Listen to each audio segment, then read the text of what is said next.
കൊച്ചിയിൽ പ്രധാനമന്ത്രി പങ്കെടുക്കുന്ന വികസന പദ്ധതികളുടെ ഉദ്ഘാടന ചടങ്ങിൽ നിന്ന് മന്ത്രി റിയാസിനെ ഒഴിവാക്കിയത് ശരിയല്ലെന്ന് എം.പി. രാജേഷ്. ജനങ്ങളുടെ നികുതിപ്പണം ഉപയോഗിച്ച് ബി.ജെ.പി. രാഷ്ട്രീയ പ്രചരണം നടത്തുകയാണെന്നും ഇടുങ്ങിയ രാഷ്ട്രീയ ചിന്താഗതിയുടെ ഉദാഹരണമാണ് ഈ നടപടിയെന്നും എം.പി. രാജേഷ് പറഞ്ഞു. അതുകൊണ്ട് അതിനൊന്നും നിന്നുകൊടുക്കാൻ സൗകര്യമില്ല എന്നതുകൊണ്ട് ഇന്നലെ തന്നെ ഞാൻ തീരുമാനിച്ചിരുന്നു ഞാനിതിന് പോകുന്നില്ല എന്നത്. നമുക്ക് ഒരുപാട് പരിപാടികൾ മണ്ഡലത്തിലുണ്ട്, ധാരാളം പരിപാടികളുണ്ട്. അതെല്ലാം കളഞ്ഞ് ഇതുപോലുള്ള അസംബന്ധങ്ങൾക്ക് നിന്നുകൊടുക്കാൻ സൗകര്യപ്പെടില്ല എന്നതുകൊണ്ടാണ് ഞാൻ നേരത്തെ തന്നെ തീരുമാനിച്ചത്. ഇത് ഇടുങ്ങിയ രാഷ്ട്രീയം, ഇതാണ് ബി.ജെ.പി. മനസ്സിലാക്കണം. ഇടുങ്ങിയ രാഷ്ട്രീയം. ഇപ്പൊ ദേശീയപാത എങ്ങനെ യാഥാർത്ഥ്യമായത്? ദേശീയപാതയ്ക്ക് ഇന്ത്യയിലെ മറ്റൊരു സംസ്ഥാനത്തോടും മുന്നോട്ട് വെക്കാത്ത ഉപാധി മുന്നോട്ട് വെച്ചവരാണ് ഈ ഗവൺമെന്റ്, കേന്ദ്ര ഗവൺമെന്റ് എന്ന് ഓർക്കണം.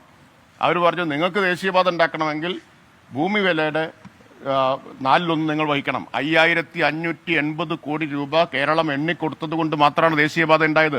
ഇന്ത്യയിലെ ഒരു സംസ്ഥാനത്തിനും ഈ അവസ്ഥ ഉണ്ടായിട്ടില്ല. ദേശീയപാത ആരുടേതാണ്? ഇന്ത്യ ഗവൺമെന്റിൻ്റെതാണ്. ആരാ നിർമ്മിക്കേണ്ടത്?